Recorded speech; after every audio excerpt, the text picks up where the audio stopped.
ऐसी होती है माँ की ममता, एक दिल छू लेने वाली कहानी। एक माँ की ममता, मातृ प्रेम जानकर आंखों में पानी आ जाएगा। ममता का अर्थ तो हम सब जानते हैं, यही ना कि एक माँ का अपने बच्चों के प्रति स्नेह।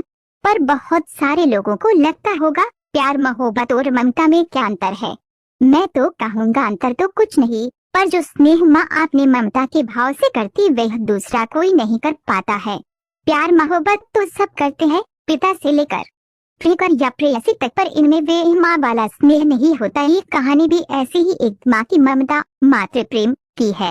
इस माँ को उसकी ममता का भाव अपने बच्चों के लिए क्या क्या करवाता, इसका वर्णन किया है। दापुर नाम का एक छोटा सा अविकसित गांव था।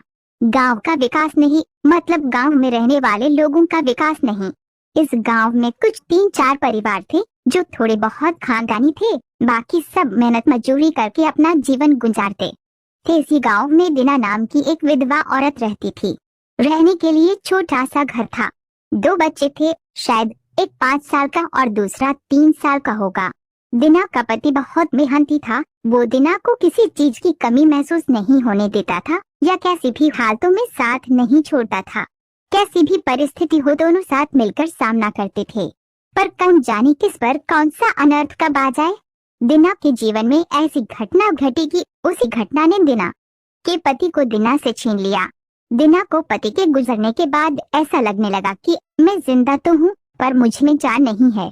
परिवार चलाने के लिए अब दूसरा कोई नहीं था सिवाय दीना के। इसलिए कैसे भी करके दीना ने अपने बच्चों के खातिर खुद को उस दुख से अलग किया। कुछ दिन बाद घर में जो था वो समाप्त हो गया। अब खुद क्या खाए और अपने छोटे बच्चों को क्या खिलाए, ये समस्या उसके सामने खड़ी हो गई। बच्चों के लिए दीना को अभी कुछ काम करना ही था, इसलिए दीना अपने दोनों बच्चों को साथ में ले एक जहाँ काम मिलता वहीं जाया करती थी और दिन भर मेहनत करके जो भी मजदूरी मिलती उसे अपना और अपने बच्चों के पेट भरती थी। ऐसा ही समय बीतता गया और चलता रहा, लेकिन एक दिन दीना को शरीर में थोड़ी कमजोरी महसूस होने लगी। फिर भी वे काम पर गई। ऐसे ही 2-3 दिन दीना काम पर जाती रही, लेकिन उसकी शरीर की कमजोरी कुछ ठीक नहीं हो रही थी, बल्कि और बढ़ती जा रही थी। ऐसे में काम पर जाना दीना के लिए कठिन हो गया। दीना बहुत चिंतित रहने लगी। अगर काम पर नहीं गई तो मेरे बच्चे भूखे मर जाएंगे।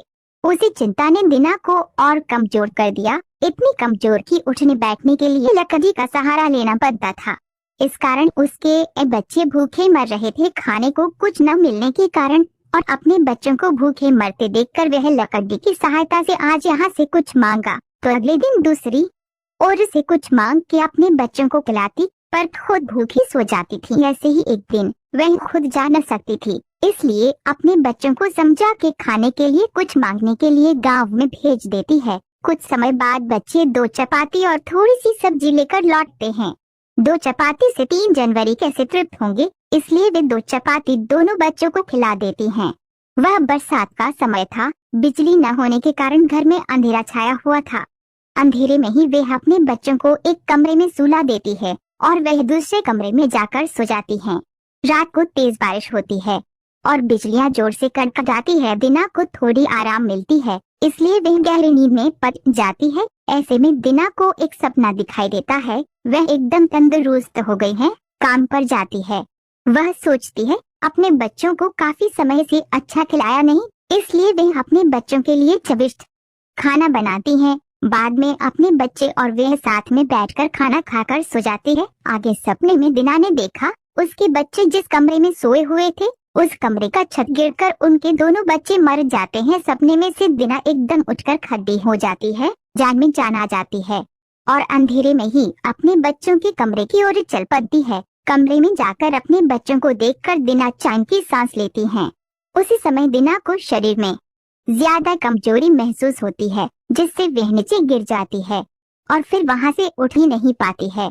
चैन की सांस दीना की सांस ले लेती है। दोस्तों, यही होती है माँ की ममता, जो मरते दम तक अपने बच्चों के खातिर जीने का जुनून रखती है।